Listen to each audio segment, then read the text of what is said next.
This week on the 77% Street Debate. Of course, if they're going to develop this very place, it has to go down because there's nothing for you to renovate here. In 5 years, you are going to see a fancy estate here that is going to be sold to people who cannot afford it. Think of the 5 big billionaires. They can't even spend their wealth in a lifetime. And there's a community existing like this. So would they take those kind of money to hell or to heaven?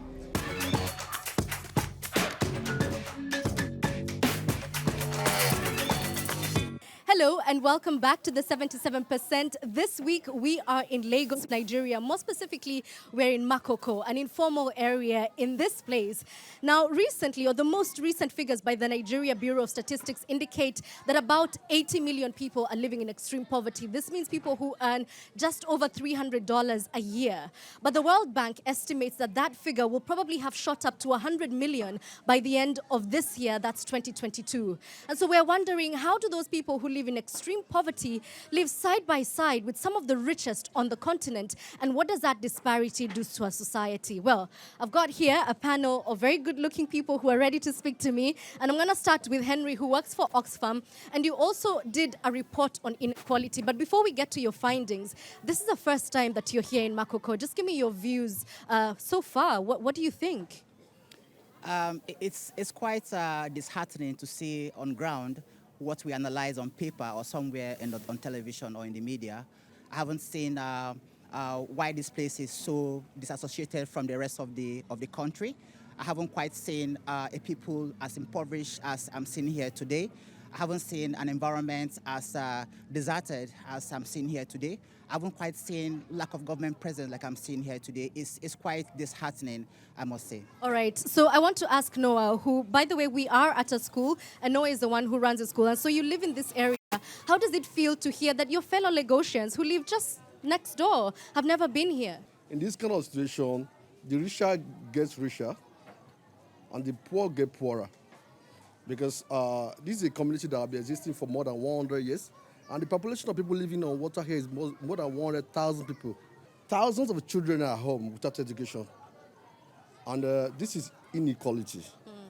And there's no government presence in these communities. Okay, let me speak to Nkem for a second. So the people you're assisting come from these sorts of communities. But is it common for you to hear that the people who live in these communities are excluded, as Henry was saying, from the rest of society? Yes, so most of these women are really excluded from, like, for us, the financial system. So most of them, they are left behind. So we are coming to bridge that gap because, like you see, most of those women, they don't have collateral. Some of them do not have bank account. They do not have it. So we help facilitate that. We help them kickstart that financial inclusion journey. All right. Before we get to, what can be done to stop this inequality, Henry, I want to come back to you because I want to understand, Makoko has been in existence, as we've heard from Noah, for over 100 years.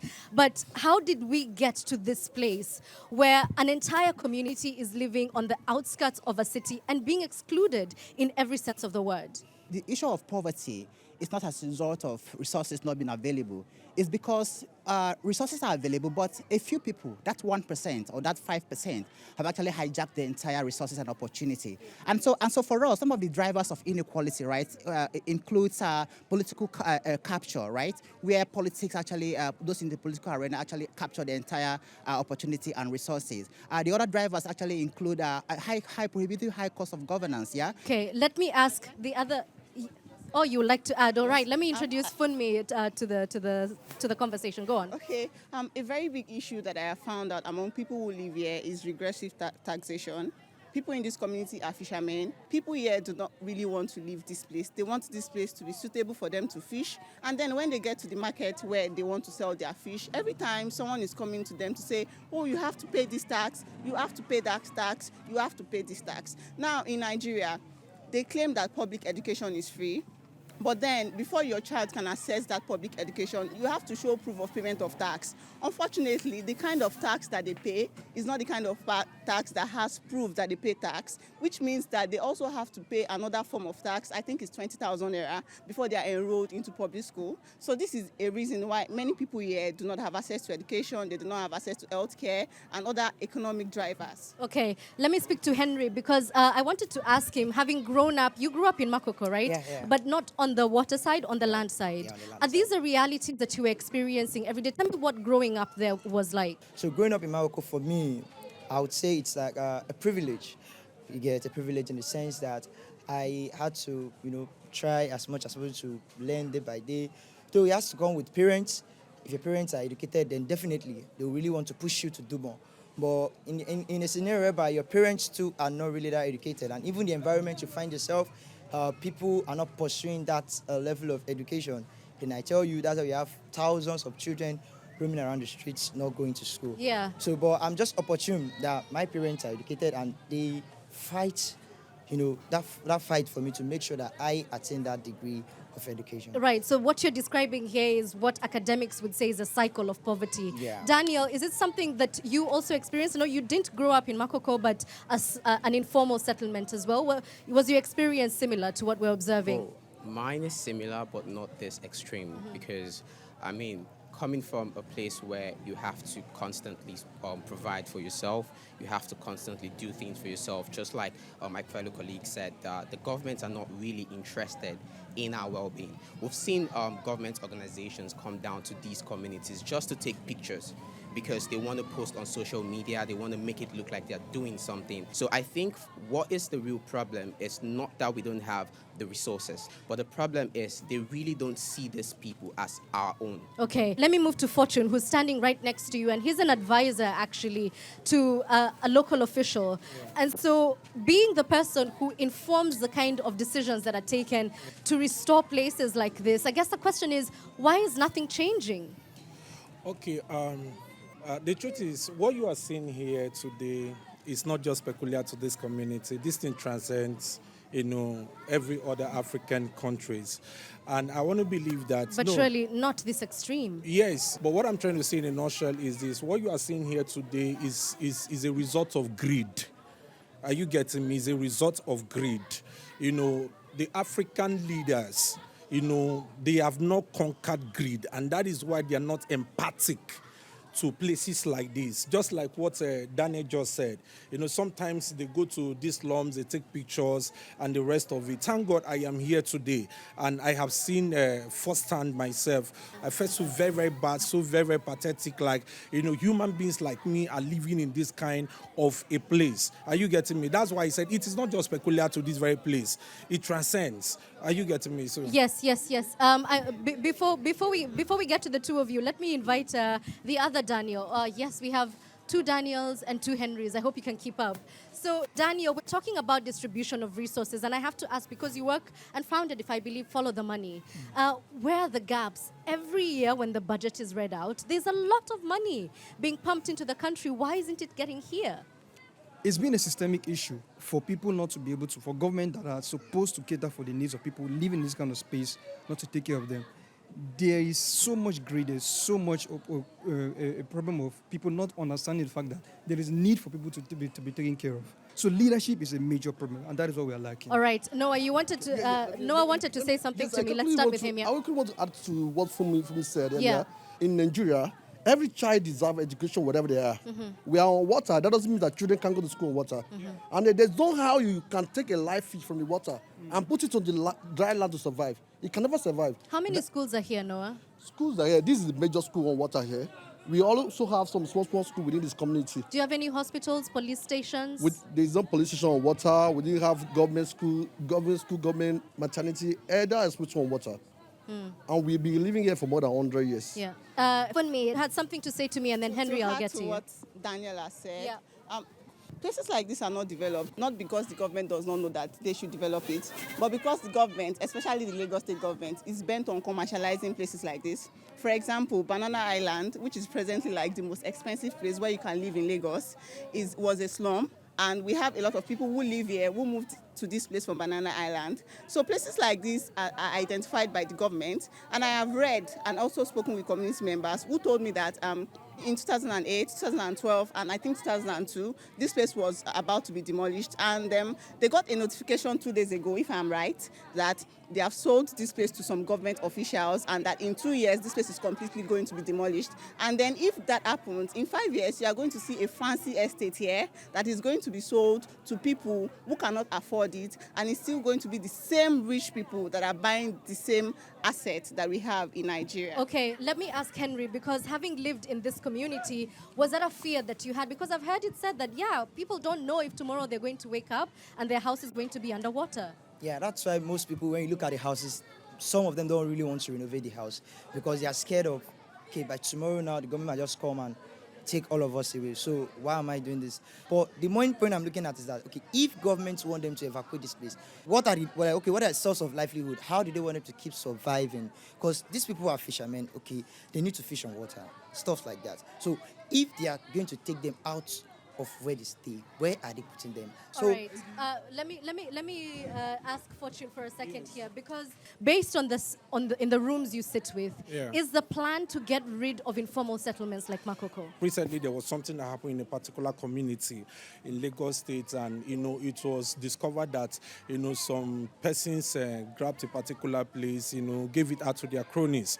But our incumbent governor, he came to set the standard state and straight, and he ensured that the rightful owners of the properties had access to their properties, and it is still for the people in that community. Are you getting me? So sometimes I think we are also having issues with informations. I'm not telling you that some of these things are not happening. Are you getting me? But with what I know right now, the present governor we have in Lagos State is a very, very proactive governor. Like, he's very empathic. Okay. Let me hear from Henry, who had something to say to me earlier, and then we'll come to you, Noah. Yes, I wanted to mention the fact that when he mentioned greed at first, and I said, I recall what happened just 2 weeks ago of a particular government official who was accused of stealing 80 billion. And I can imagine what 80 billion can do in this Makoko community. Mm-hmm. It can actually build, up to 3-4 schools here. It can build up to 4 other hospitals of international standard, provide the basic amenities for this particular community. But what we see is the reverse. Because most of these government officials, their kids are in school abroad, in the UK, in the US, and all of that. They go for health tourism themselves. They don't even eat locally. Yeah. So someone can actually go to London and watch Arsenal match, for example, and then come back in the evening and have breakfast in Lagos. So it's so pathetic that some of these government officials don't exactly care. And next year's election, they'll be all about eating with the people and in local places, asking them to vote for them. They'll be all about riding buses with people and on the streets, begging for votes. Once they secure these votes come 2023, they disappear from the street. Okay. They're back in their covens. So there's not distrust, but there's lack of transparency from the people who are running for office in as far as what their plans are with this area. Okay, but Daniel, I want to give Daniel a chance to talk about what he's doing, because while we're hearing that there's very little empathy going around, you're actually doing something to try and transform these communities. Tell us what you're doing. Way back in 2015, I started talking to my friends. I said that we need to start teaching our friends, our fellow friends within the community, graphics design, coding, Microsoft Excel. We need them to learn a skill so they can provide for themselves, because Correct. It doesn't seem like we have jobs. But when we started, we noticed there was a problem, because most of us, now I'm using us because it's inclusive. Now, most of us from our community don't know how to read and write in English. So that was when we started providing them with basic skills like how to understand English, how to write in English, how to solve mathematics. And from there, the idea grew. We started getting notice from bigger organizations within our communities. People only invest in communities like this when there's something to gain. When there's something to Exactly. gain. Okay, I want to move the conversation along, because unfortunately the rain is threatening to throw this party off, but we must continue. So what are the consequences? Noah, I want to come back to you, because we've heard a lot about insecurity in this country. I'm wondering if it's a symptom of inequality. What are some of the things that you're seeing as a result of people being left behind? If there's inequality in the country, you can see some guys they decided to join people that are doing riots because they don't have job to do. They don't know what to do. Right. And in this kind of situation, government need to do something. Yeah. Funmi, I'd like to hear what this level of inequality does for women, because unfortunately our gender is always disproportionately affected when it comes to issues like this. In communities like this, there are high cases of forced marriages, child marriages, teenage pregnancy, abuse, and rape. Because of we have certain cultural and traditional beliefs that tend to think that women are of the lesser value. Women should get married as soon as possible. But we have found out that many government policies that we have in Nigeria, people in this community do not know about it because we have no government presence here. Also, when women are forcefully married out, when women are raped, when women face domestic violence, we do not have support for them here. How has the federal government tried to reach communities like this to ensure that women in this community are safe? All right, let me ask Fortune that same question. You did speak very highly about your governor earlier, but the question is, why hasn't that governor brought schools, hospitals, police stations to this place if you think so highly of it? Okay, when we talk about development, when we talk about growth, it is not just an automatic thing. Are you getting me? It takes gradual process. So for me, I haven't getting rid of this very place because I know that sometimes in the future anything can come up. Are you getting me? So No, I don't. I don't understand that. So you don't develop it because of what might happen in the future? No. I'm not saying it's not going to be developed. You know, at the moment right now, I don't even know what is the plan of the government concerning this very place because I don't even know that a place like this does exist. I'm just having the idea today. So I cannot actually say, okay, this is what has been there or this is what is going to happen. Yeah. Okay, so, Daniel, let me come to Henry and Daniel. You're itching. Talk to me, Daniel. So it is obvious that there is no sustainable plan by government. Evidently. On how to make this place what it's supposed to be. The only time we get to hear government in the news around cases like this is where, okay, we need to demolish this place. Okay, we need to find a place or maybe move. Even in the area of moving the people, there is no sustainable plan to move them to a place that you say, okay, this is a better place. But I mean, as Noah said, I don't think moving them is the option because they're fishermen. They don't want to move. Exactly. So if since they really want to stay here, what is that plan for this kind of Henry. Wait, one at a time.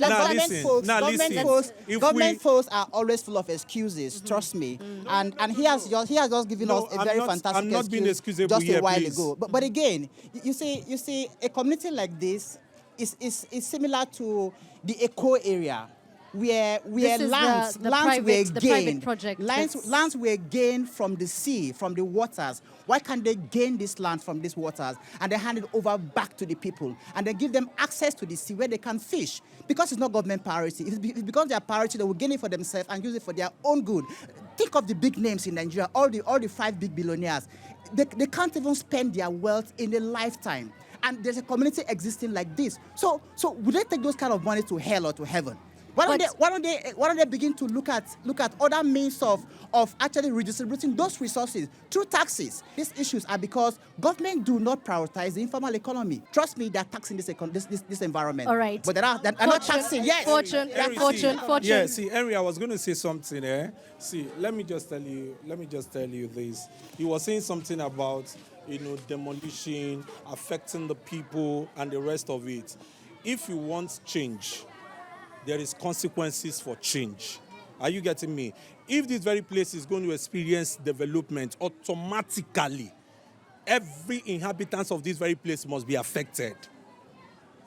So it's not like maybe I am defending the government or whatsoever. If they are going to develop this very place, it is not something of 2 years because this place is waterlogged. Are you getting me? So it's something that will take years. At the same time, it depends on the kind of development we're looking at. Are we talking about development in the sense that they want to demolish? If they are looking at... Of course, if they are going to develop this very place, it has to go down. Because there's nothing for you to renovate here. No, trust me. Okay, let me... Abuja became a capital. Abuja became a capital in 1989. Moving from Lagos to Abuja. Hold on. From Lagos to Abuja, a lot of things happen. In Abuja. Everyone, while I love the energy of this debate, we need to have it be one person at a time. Henry, let's hear from you. Yes. So when the capital moved to Abuja, the indigenous of Abuja were affected. and they were actually relocated to a safe place before those areas were developed. When they were developed, they moved them back to their Isn't that origins. what Fortune is saying? That something it's not exactly the same. What they can do, right, is the same thing that they did in Abuja. That's exactly Relocate what them. I was saying. Relocate them out. Yeah. Develop the place and bring them back. Okay. So I'm sorry, we have to wrap up, and so I've got to ask for solutions. I need to know what the Nigerian government can do, what African governments can do to close the gap between the rich and the poor. Let's hear from you, Daniel. Okay. In terms of solutions, I think what needs to be done is proper sensitization within this community. We need to, first of all, the government needs to come down into this place and make them feel loved. First, they need to be empowered. They need to know that the government care. There are younger people here. She talked about the rate of rape within this community. The girls need to be taken care of. There need to be education within this place. Exactly. People need skills. We live in a community where it's either you're self-employed or you're not doing anything. So we need to empower these people. Definitely, when you talk about people from this place, they only perceive them to be street kids, to cause violence, to cause nuisance, and these things aren't intentional. So for the government to see change, for the government to see progress, they need to bring these people into the system. Fortune, you've got something to say to me. Yes. When I started, I said our problem in Africa is greed. Now, for those things that Daniel mentioned to become a reality, one, the African government must conquer greed. Number two, Henry said, our legislators are the third highest paid in the world. They have to cut down on government costs. You know they won't. No, it's possible. No, it's possible. There's a whole lot going on in Africa right now. Okay. A whole lot of revolutions and the rest of it. I'm telling you nothing but the gospel truth. If these things must happen, our government in Africa must conquer greed. Okay. Because there's enormous resources in Africa to take care of places like this. But the problem is this, that a few are just sitting on the commonwealth of the masses. All right, Kem, let me hear from you. Any solutions for me? How do we stop income inequality? So for me, the solution I'll give to the government is for informal settlements like this. Data is key.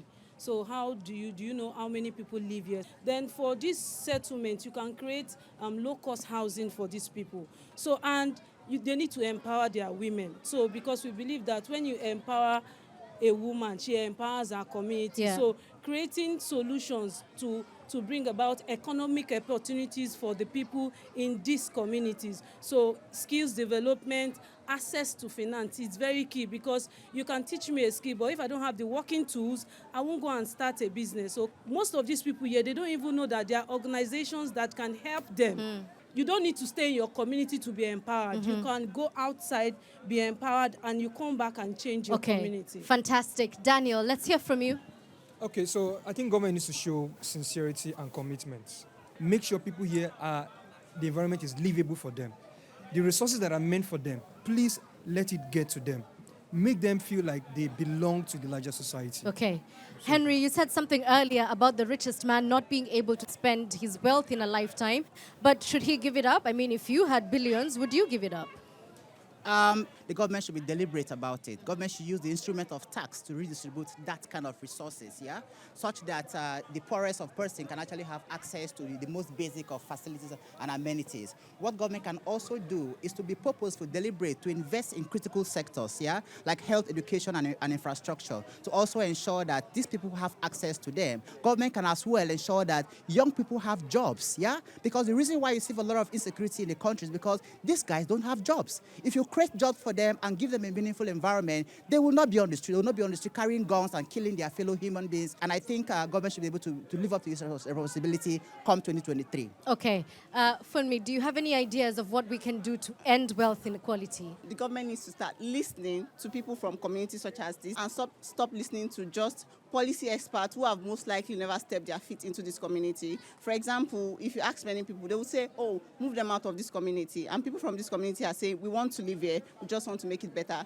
So communities such as this should be listened to, have town hall meetings, engage with them. When you engage with them and you listen to them, you know exactly what fits for people in each community. Okay, and I'd like to close this debate by asking Noah a personal question. If you had it your way and you had all the money in the world and the power, what would be the first 3 things you would do for the people of Makoko? The first thing they will do is to make sure they have access to education. Second is to make sure that there are medical care within the community. The third one is to empower the youth. Because I have people who were born and brought up on water here. He has over 40 years, but he has never stepped on land. And he's very comfortable living here, going fishing and coming back. That means to tell you that living on water is our culture. Yeah. I was born and brought up here. If I didn't have the opportunity to go to school, I can't be speaking to you like this. Correct. That's why I want the next generation to have access to education. Right. Thank you. Thank you so much, Noah, and thank you to our panelists who have braved the boats to come here, who have braved the weather to stay and speak to us, and also I have to thank the crew today for also enduring the same. And to you, our dear viewers, thank you for watching.